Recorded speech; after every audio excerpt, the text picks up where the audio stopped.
Hey everybody, it's Ron from Pick Dawgz, and this is Ron's Rundown. We're going to go over the MLB games scheduled for Saturday, May 21st, 2022. Now, if you like what you see, make sure to give this video a big thumbs up and subscribe to our channel. And don't forget to leave your baseball picks in the comment section below. If you're looking for my best bets, you can find those at the Premium Picks tab at Pickdawgz.com. I'm running a daily $15 MLB best bet, so you can check it out at Pickdawgz Premium. I'll leave a link in the description below that links to my capper page. Alrighty, here we go. Here are the games for Saturday, May 21st. First up, we take a look at the game between the Chicago White Sox and the New York Yankees. Johnny Cueto and Luis Severino on the mound for this contest. Now, Johnny Cueto did pitch well in his season debut with his new club in Chicago. He went 6 innings of shutout baseball with 7 strikeouts, but I'm not necessarily too confident in his game going forward. He's going to be facing a very tough lineup in this spot at Yankee Stadium in the Yankees. Yankees are 4th in baseball in team OPS against righties, and they are 5th in baseball in isolated power against righties. You know, last year, and really in his entire career, Cueto's been a guy that's going to be able to get you some innings. Doesn't really walk a lot of batters, so his pitch count doesn't really rise much. He's more of a pitch-to-contact guy nowadays, although he did have 7 Ks in his first outing.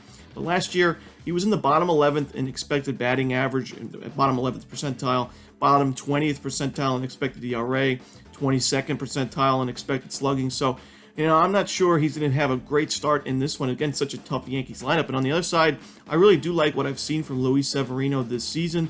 It's not easy to come back from injury, and he's done pretty well for the Yankees. 3.63 ERA, a 2.73 expected ERA. And he's facing a White Sox lineup that we've mentioned all season long. They crush lefties, but they haven't really hit righties too well. They're still ranked 27th in baseball in isolated power against righties and 28th in baseball in team OPS against righties.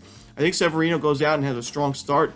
I think the Yankees bats can back him up against Cueto and the White Sox pen. Give me the Yankees here on the run line. Next up, we see the Arizona Diamondbacks taking on the Chicago Cubs. We're going to see Madison Bumgarner and Justin Steele as the projected starters. You know, Madison Bumgarner is somebody that I am a little bit concerned about going forward this year. That 2.29 ERA, I don't think it's going to last too much longer. When you look at 4.57 FIP and a 5.13 xFIP, his strikeout numbers are way down from last year, only 5.35 Ks per 9 this season. The walks are also up, that he's allowed at 3.57 walks per 9. And he's facing a Chicago Cubs lineup that hasn't had a lot of success overall this season, but has done pretty good against lefties. They're 11th in baseball in team OPS against lefties, and they're 8th in baseball in isolated power against lefties. For a team that's well under 500 overall record-wise, it's not too bad offensively. So I do think they're going to be able to get the Bumgarner. Justin Steele was a guy that I really didn't like too much going into the season, but I do think he is improving his game. We saw him pitch pretty good against this Diamondbacks lineup. 6 innings, 1 earned run, 10 strikeouts in the last game he had against the Diamondbacks in a 3-2 Cubs win. I'm going to take the Cubbies here on the money line at home. Next up, we see the Cincinnati Reds taking on the Toronto Blue Jays. Hunter Green and Alek Manoah are your starters. Now, Hunter Green, we saw what he can do last time out. He went 7 1/3, 1 earned run, but no hits allowed in those innings, 9 strikeouts in that one, and he got the loss somehow because the Reds couldn't score him a run in that game. It was a combined no-hitter from Cincinnati, but they lost the game outright. And I do think they're going to lose this one as well. I'm going to lay the run line with Toronto. You know, Hunter Green, still a guy that I can't really trust right now. I think in the future, he's going to be a great option for the Reds. And we're going to get some good numbers with him next season when he starts to develop a little bit more. He's got great stuff, but still allowing almost 3 home runs per 9 and 5.4 walks per 9. That's just not going to get it done against the Blue Jays lineup at home. And Manoah, a 1.71 ERA and a 0.88 WHIP. Both of those numbers 5th in the American League this season. He's 4-1 this year for Toronto. I think he pitches well here, and I think the Blue Jays win this game going away. So I'll lay the run line with Toronto. Next up, we see the New York Mets taking on the Colorado Rockies. Now, we saw Friday's game get postponed due to the weather, so we're going to see a doubleheader here on Saturday. Now, in Game 1, we don't have an official starter list right now, but we can expect the guys that were supposed to go on Friday, Carlos Carrasco and German Marquez, to be the starters in this game. And then in Game 2, the Mets haven't announced a starter, but we should see Austin Gomber for Game 2 for the Rockies. You know, I do think Game 1, I'm going to stick to the pick I had on Friday's show and take the Mets on the money line. Marquez just hasn't been good enough pitching on the road or at home this year. 6.16 ERA. The Mets are really good against righties this season, team OPS-wise. So I do think they win Game 1. But in Game 2, you know, Austin Gomber is a course field pitcher. He doesn't give up a lot of hard contact. and he is a lefty, and the Mets have struggled against lefties. We've mentioned this season. The Mets right now are 19th in the league in team OPS against lefties, and they are near the bottom in isolated power, 16th in isolated power against lefties as well. So I do think Gomber has an advantage there, and if this doubleheader is going to be split, I think the Mets take game 1 and the Rockies take game 2. So I'm going to take those teams on the money line, Mets money line game 1 and Rockies money line game 2. Next up, we see the San Francisco Giants hosting the San Diego Padres. This is going to be a national televised game on Fox Sports 1. Joe Musgrove and Carlos Rodon are your starters. Now, Musgrove and Rodon off to strong starts this season. Musgrove, 2.2 ERA, 2.7 FIP. Strikeout numbers are solid at 9.4 Ks per 9. The walks are really down this year. He's been one of the best pitchers at limiting walks this season at only 1.2 walks per 9. Home runs he's limited as well this year.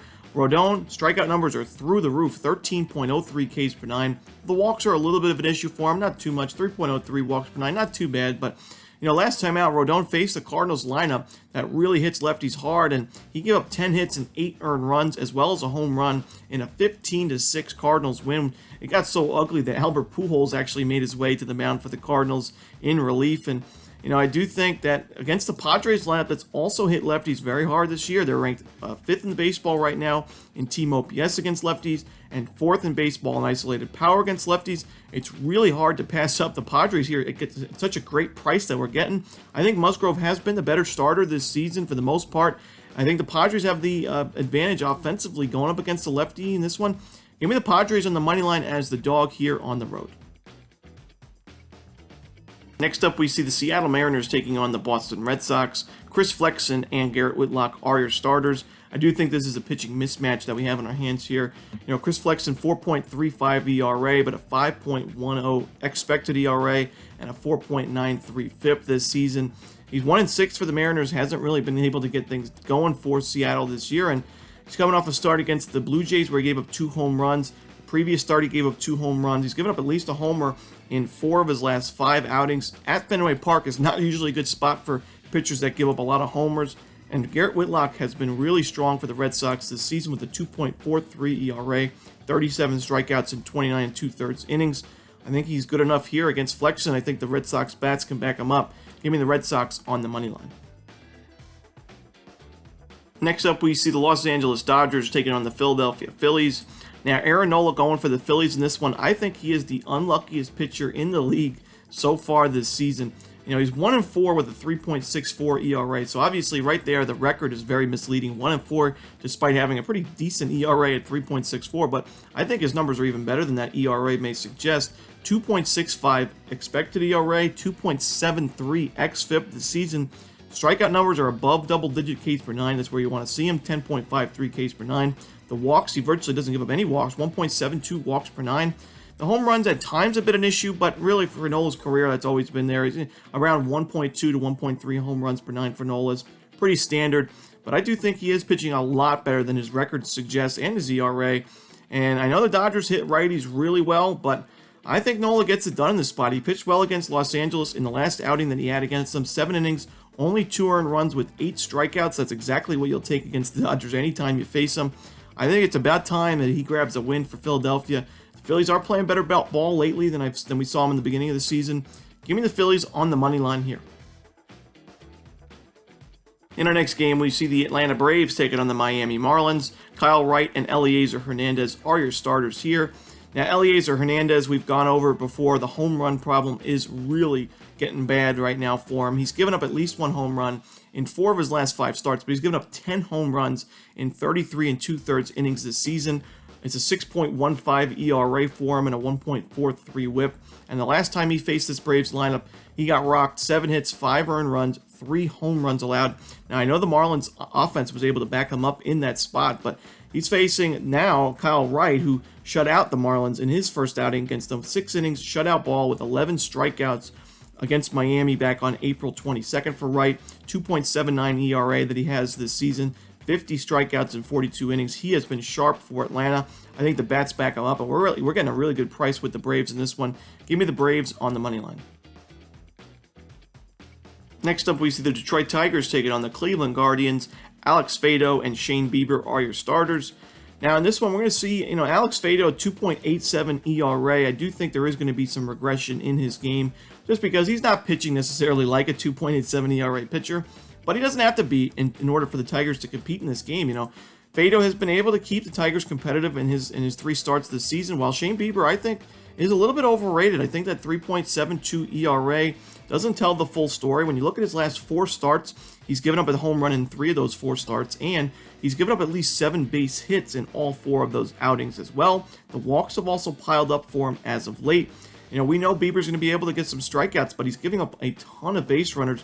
A 1.27 whip for him is very high for a guy that's supposed to be an ace, a stopper, a guy that goes in and gets your club a win. He just really hasn't been that kind of guy for me, so I'm going to take the Tigers on the run line here. I think this is a 1-run game. I think it's going to be a pretty high-scoring game as well. Give me the Tigers on the run line.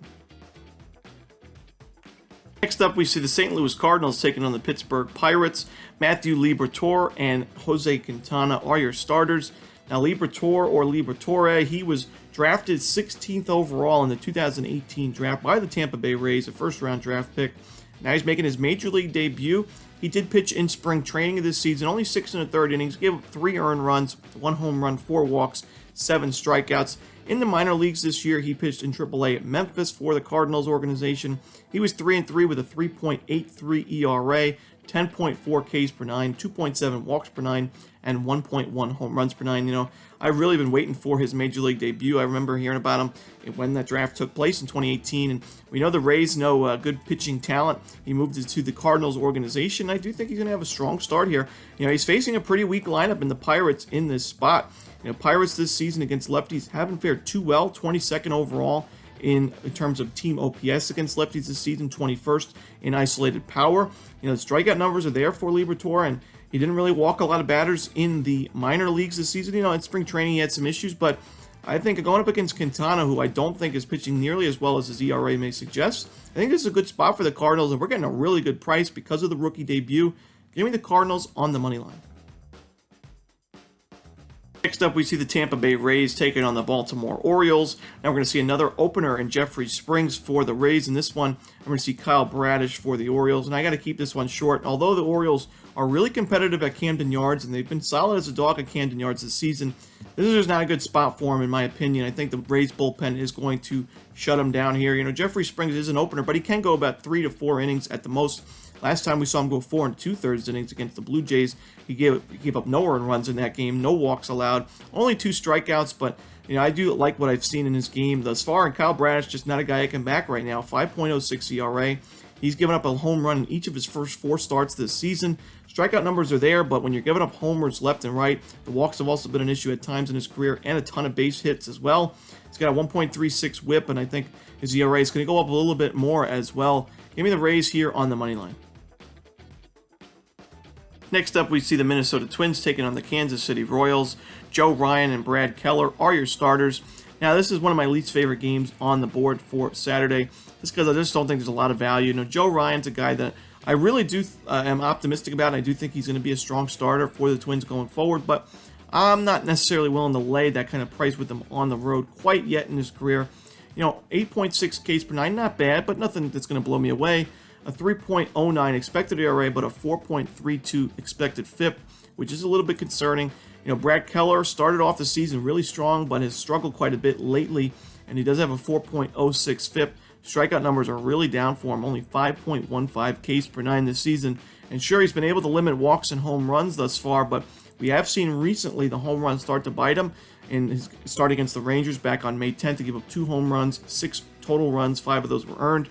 And in his last start, 8 hits, 3 earned runs, and a home run to a White Sox lineup that hasn't hit righties well this season. So I am concerned with his game as well against the Twins.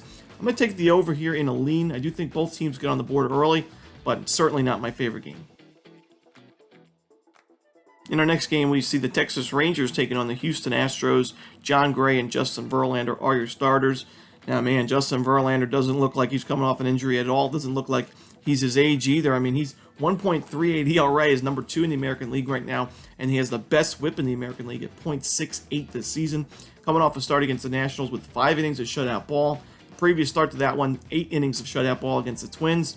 Now he's facing a Rangers lineup that's near the bottom in team OPS against righties, so I do think Verlander is going to deal yet again in this spot, but don't really like the price we're getting with Houston. They are a big time money line favorite here, and John Gray, I think, has been decent this year for the Rangers. He certainly hasn't been fantastic, but I do think he is better than that 5.73 ERA. He's got 23 Ks in 22 innings. The walks really haven't been too much of an issue. He hasn't given up a lot of home runs this year, only 2 homers and 22 innings of work. The Astros, I think, will do most of the scoring in this game, but I do think there's not going to be a lot of scoring overall. I'm going to take the under in this one. I could see the Rangers getting shut out. I could see Gray giving up 3 to 4 runs, and the Rangers maybe bullpen giving up 1 or 2, but I think this game stays under the total. Next up, we see the Washington Nationals taking on the Milwaukee Brewers. Now, I've given Patrick Corbin too many chances this season. I've said, I do think he's making improvements. I do see some signs of life, but not in this spot. I'm sorry, Patrick. Can't back you in this one. I mean, he's not pitched well this season. Last time out, he gave up 3 home runs to the Astros, which was something that we hadn't really seen from Corbin. He hadn't given up a lot of homers, but now he's starting to get hit hard. And the Nationals are 0-8 in all of the 8 starts that Corbin has pitched in this season. They just haven't been able to win with him on the mound, and most of those losses were run line losses as well. Brandon Woodruff, not a guy that I'm really impressed with right now because he's also getting hit pretty hard. You look at the home run numbers, 5 homers this season. He's given up at least 1 in his last 3 starts as well. But I do think even if he does get hit a little bit in this spot, the Brewers lineup will take care of the rest. I could see this game being a very high-scoring contest, so I do like the over, but I'm going to take the Brewers on the run line. Corbin just hasn't shown me anything. In our final game of the night, we see the Oakland A's taking on the Los Angeles Angels. Frankie Montas and Michael Lorenzen are your starters. Now, Frankie Montas, I do think, is the much better starting pitcher in this matchup. Montas, 9.73 Ks per 9, 2.3 walks per 9. He's got a 3.67 ERA, but a 2.92 expected ERA, and a solid 3.00 expected FIP this season. I know the Angels lineup is strong, but Michael Lorenzen's just not a guy I can back here. 6.11 Ks per 9. His strikeout numbers are down from last year and the years before in his career. The walks are not a big issue, but the home runs are up for him. Even not pitching at Great American Ballpark anymore, he's given up 1.02 home runs per 9, a 4.23 FIP this year. I just think that if the Oakland A's are going to compete in a game this series, this would be the one I would think they have the best chance of winning outright. But we don't even have to take them outright to get a good price on them. I'm going to take them on the run line here, getting the 1.5 runs. I think they keep this game close. I do like their chances in the first 5 innings of this one as well. And that's it. Those are the games for Saturday, May 21st. Hope you enjoyed this video. If you did, don't forget to hit that like button and subscribe. And don't forget to put your picks in the comments section below. Again, if you're looking for my best bets, you can find those at Pickdawgz Premium. I'll have a link in the description below that links to my capper page. As always, this is Ron Romanelli. Good luck.